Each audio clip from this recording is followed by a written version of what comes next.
खीरी की अगर हम बात करें संगीत रागी जी, 34,000 वोट से यहां से अजय मिश्र टेनी को हार का सामना करना पड़ा। एक बड़ा चेहरा, विपक्ष ने बहुत कोशिश की कि उनके चेहरे पर डेंट लगाया जाए और वो कोशिश कहीं ना कहीं कामयाब साबित हुई। आपको खीरी में भी हार का सामना करना पड़ा। एक बार फिर आपकी जो रणनीति थी वो असफल हो गई।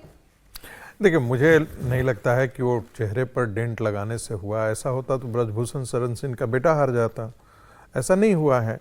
मुझे लगता है कि कुछ न कुछ एक जो सिस्टेमिक प्रॉब्लम है भारतीय जनता पार्टी के ऑर्गेनाइजेशन में, वो कहीं ना कहीं दिखाई दिया है। और जब तक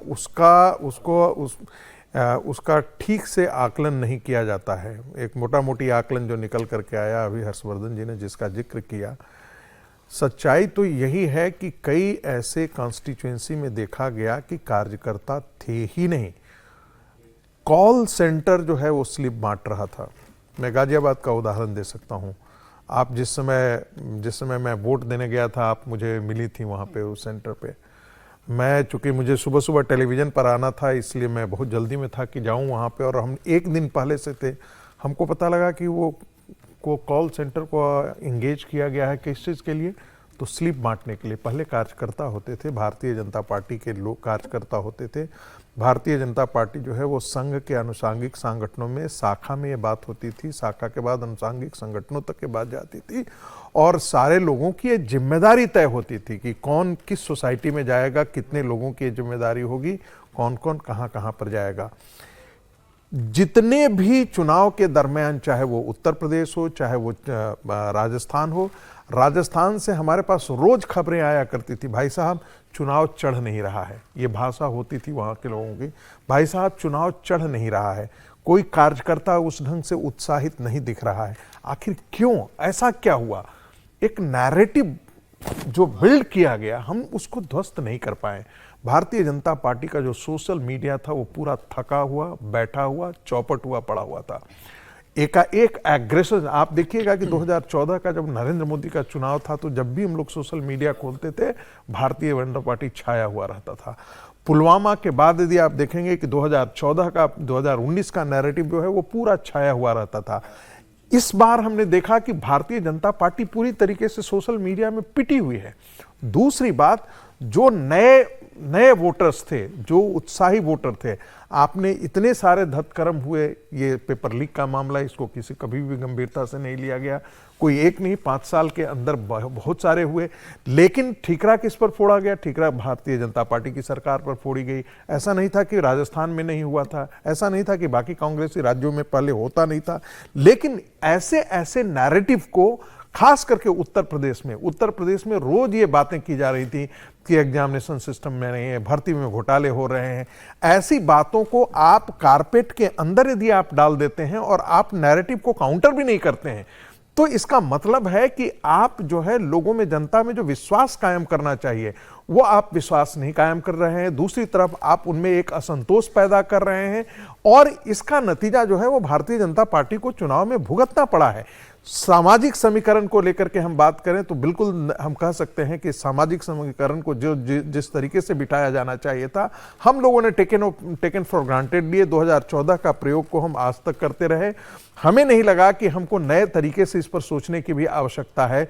लल्लू सिंह का ही उदाहरण आप ले लीजिए, तो लल्लू सिंह को कहीं से भी, वहां पर 6% राजपूतों का वोट है, आप किस कारण से लल्लू सिंह को वहां पर दे देते हैं? पारसी समुदाय, कुर्मी समुदाय, यादव समुदाय, आपको पता है कि यादव का वोट एक मुश्त जाने वाला है या जा सकता है, मुस्लिमों का वोट वहां पर एक मुश्त जा सकता है।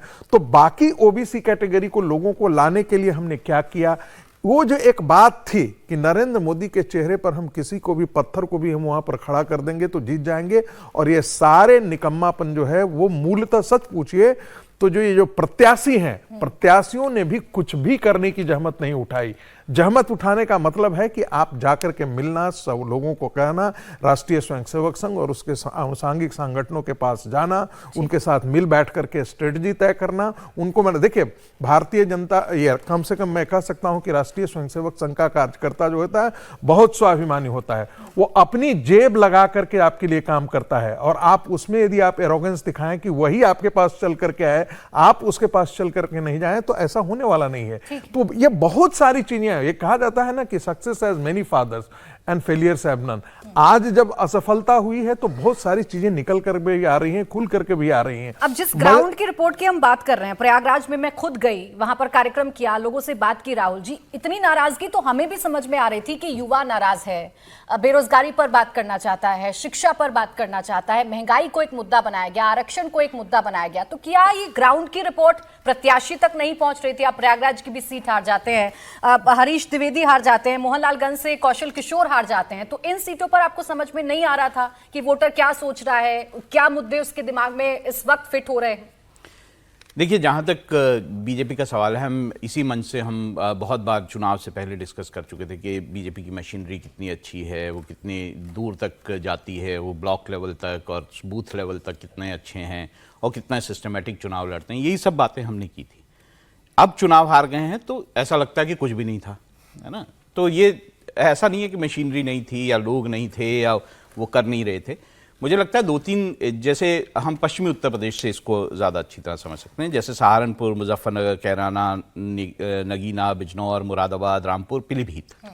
इसमें अगर बिजनौर को छोड़ दें तो बिजनौर क्योंकि जो है वो आरएलडी को दिया गया था, तो पीलीभीत को हारी बीजेपी जो है पीलीभीत जीत पाई, बाकी 6 सीटें हार गई। अब सिर्फ यहाँ पे क्या फैक्टर्स हैं? यहाँ पे मुस्लिम एक फैक्टर है, यहाँ पे जाट एक फैक्टर है। तो साफ दिखता है मुस्लिम जो है वो एक मुश्त वोट दिया कि वो उनको ये लग रहा था जो भी मुद्दे उठाए जा रहे थे बीजेपी की तरफ से, उनको कहीं ना कहीं इनसिक्योरिटी का भाव आ रहा था और उसके कारण उन्होंने एक मुश्त वोट किया। जाट को लेकर, जाटों की नाराजगी को लेकर बीजेपी उसको जो है कंटेन नहीं कर पाई। अब अगर मुजफ्फरनगर की बात करें तो 2 नेता आपको अभी भी लड़ते हुए दिखाई देते हैं। तो अब जो पार्टी के अंदरूनी डायनेमिक्स थी, एक दूसरे से लड़ाई झगड़ा, एक दूसरे से मनमुटाव, उसे नहीं कंट्रोल कर पाए। दूसरा जो जातीय समीकरण है उसे कंट्रोल नहीं कर पाए। तीसरी बात जो बाकी पैनलिस्ट भी बोल रहे हैं कि देखिए, एक ऑर्गेनाइजर में अभी एक लेख भी छपा है रतन झालदा का, वो माने जाते हैं आरएसएस के आइडियोलॉग माने जाते हैं। उन्होंने कहा कि जो कैंडिडेट थे या जो नेता थे, पहले क्या होता था चुनावों में, वो लोग आरएसएस के कार्यकर्ताओं के पास जाते थे, उनको अपने साथ जोड़ते थे। इस बार ऐसा कुछ दिखाई नहीं दिया कि वो जाके जोड़ें आरएसएस के लोगों को, जो वहाँ पे कार्यकर्ता ज़मीन पे हैं, उनको बोलें कि आप हमारी मदद करें। ऐसा कुछ नहीं हुआ। एक ये चीज़ दिखाई दी। दूसरी चीज़ ये दिखाई दी कि जो अति विश्वास था कि नरेंद्र मोदी जी ने जो काम किए हैं, जिस तरह से उन्होंने बेहतरीन देश के लिए पूरा माहौल बनाया, उसमें हम जीत ही जाएंगे। तो एक वो जो फैक्टर था कि हम जीत ही जाएंगे तो आगे मेहनत करने की जरूरत। तो ये सारे फैक्टर्स मिलके जो हैं वो बीजेपी का उत्तर प्रदेश में हार के कारण बने।